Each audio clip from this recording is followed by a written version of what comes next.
So hello everyone, in this video I'm going to talk about Docker roadmap. So this will help you how what are the things you have to learn in Docker. So first of all, learns about containers, because in Docker you will find containers. Then learns about images, how to make images, how to build images, how to pull images from the Docker hook, and then how to run containers, okay, how to port mapping, how to run containers in the test mode. So these things are very necessary for you. Containers and images are the main features of Docker. And then after that, learns about Dockerfile, how you create Docker files, how you create Docker files for a Java website or a Python website or a Node.js app. So for different services, you should learn how to make Docker file for that service. And then learns about volumes. Volumes are very important. This will store your data.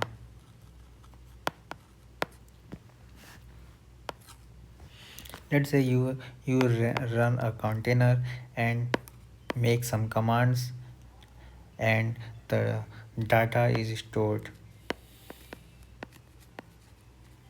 in database, but somehow you deleted this container.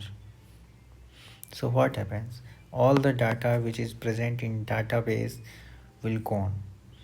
So for that reason we use volumes for storing the data from the database to volumes.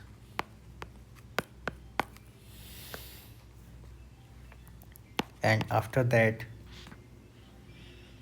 learn networking in containers.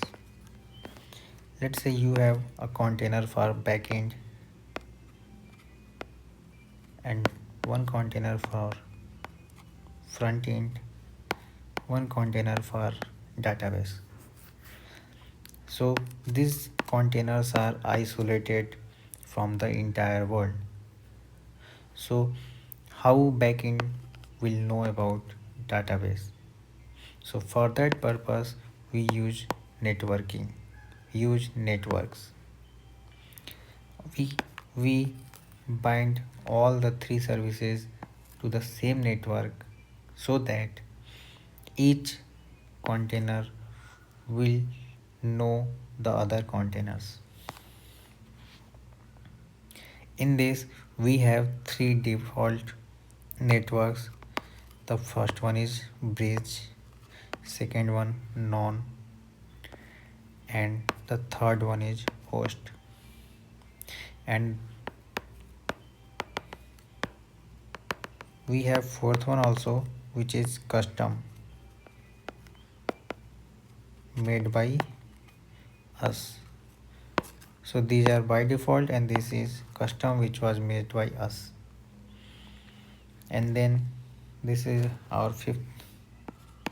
Then the sixth is learn about Docker Compose.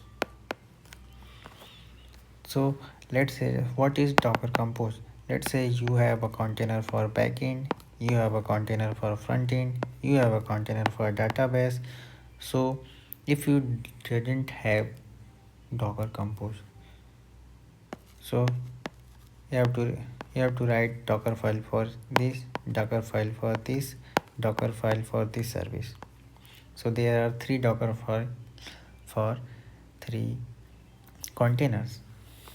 But now if you want to build and run the each container, so you have to write commands for each, for building images and for running.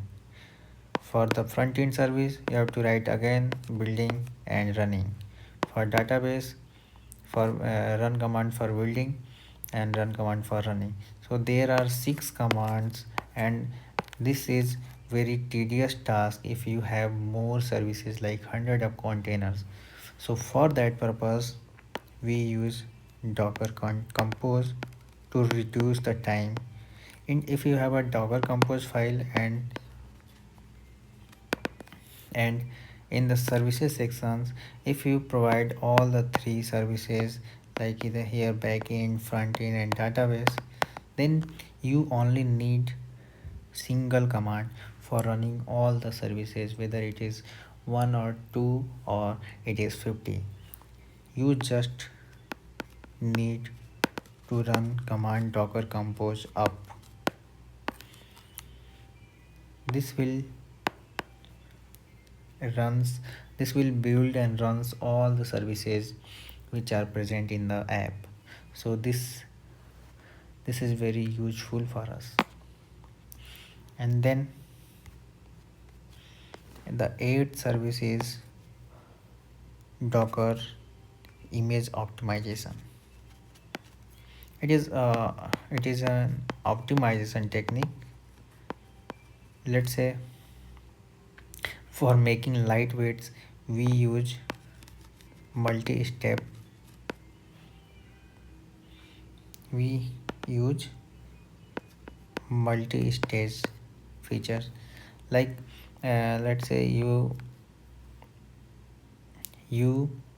build an image which is of 1 GB, which is very big file. But if we use multi stages, this 1 GB file may become 1 GB MB only if you use multi-staging.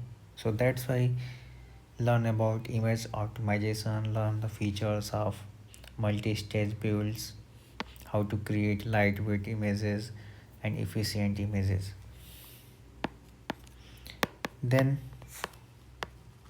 you can learn Docker Swarm,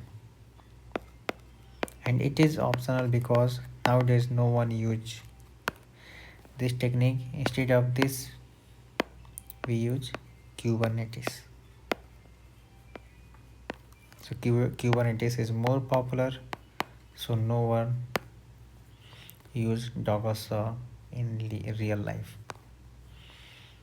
And then make real world projects, as it is very necessary, and apply the Docker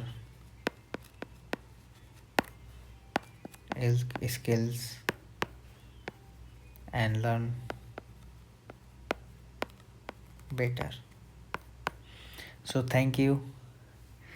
If you think my videos are adding value in your education, in your personality, in your improvements, sir, please subscribe my channel. Thank you.